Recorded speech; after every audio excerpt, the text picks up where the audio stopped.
So we look at relative frequency because we're trying to find a relationship. Like here, we're trying to find a relationship between nearsightedness and the lighting when they sleep. So we need to differentiate between correlation and causation. So sometimes we're interested in how one variable can help explain another variable.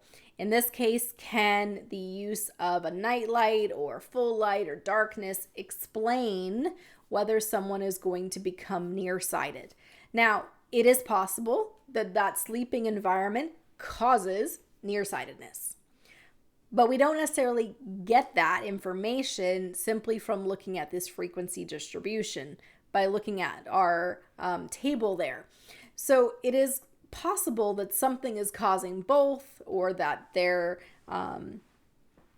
some intermediate step that's causing it, or something combining to cause that nearsightedness, not necessarily that the lighting is doing the cause.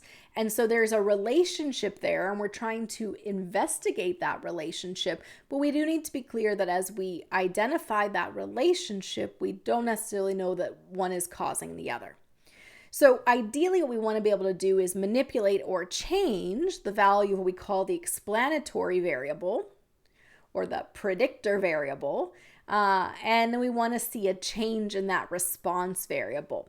So we have this independent variable, in that case, the lighting, and we want to manipulate that or change that to be able to predict that nearsightedness. So as we get into experimental design, which is the one area of research we didn't talk about in our previous research design section, we are trying to get to that causation. We're trying to control everything else, have everything else be the same in our observational units, and just change that one thing, and then see if there is an impact. That will get us to causation.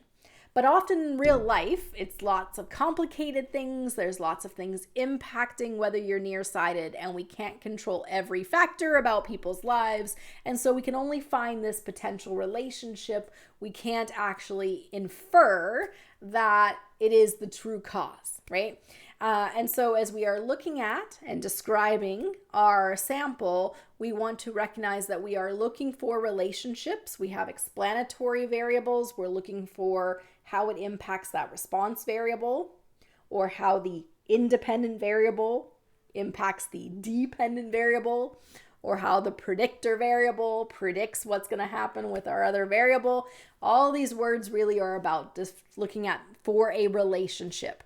But the existence of a relationship does not imply causation.